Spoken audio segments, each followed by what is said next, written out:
जो गैर कानूनी डंपिंग नदी में हो रही है वो एक बहुत गंभीर मसला है। लोहरी जल विद्युत परियोजना प्रभावितों का एक प्रतिनिधिमंडल डीसी ऑफिस शिमला पहुंचा। इस दौरान प्रतिनिधिमंडल ने विभिन्न मांगों को डीसी शिमला के समक्ष रखा। इसमें विशेष रूप से प्रभावित परिवार से लोगों को रोजगार देने और क्षेत्र में हो रही गैर कानूनी डंपिंग को रोकने की मांग डीसी शिमला से की। इस दौरान माकपा नेता राकेश सिंघा ने कहा कि सतलुज नदी पर बनी जल विद्युत परियोजनाएं आज विवाद का विषय बन गई हैं।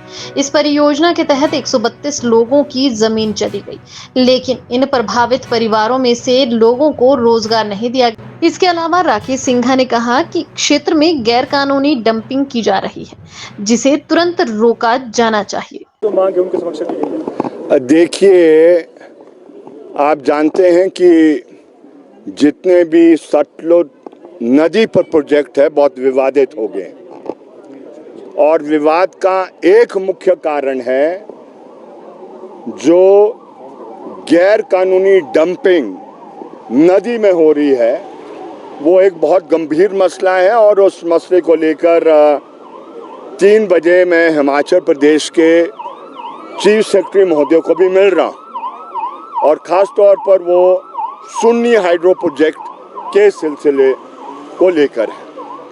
जहाँ तक प्रश्न लूरी हाइड्रो प्रोजेक्ट का है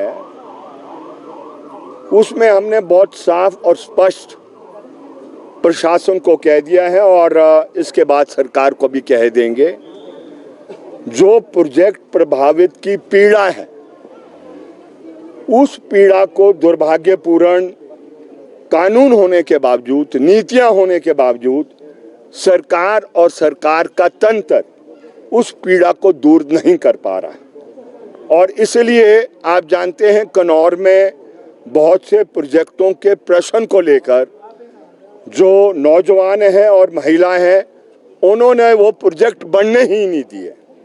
हम ऐसी परिस्थिति नहीं चाहते हैं कि ऐसी परिस्थिति पैदा होए और इसलिए हमने डिप्टी कमिश्नर महोदय से विनती की है, जो कानून है, जो नीतियां हैं, मेहरबानी करके उनको लागू किया जाए।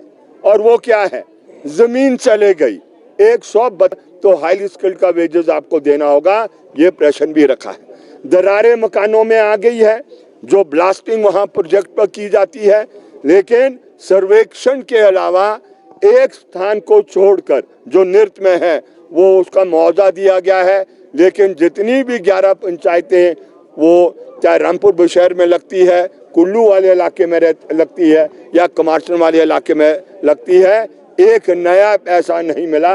और ऊपर से जिस तरीके की बरसात आ रही है, मकान बचेंगे नहीं बचेंगे ये कहना कठिन है। लगातार 2019 से मैं समझता हूं कोई किसान ऐसा नहीं होगा जिसकी ये 10वां हिस्सा भी फसल का लगा हो, चाहे प्लम है, बादाम है या आपके एप्रिकॉट है या चरी या सेब है, उस इलाके में भी दिए हैं, हाथ जोड़ के विनती भी की है।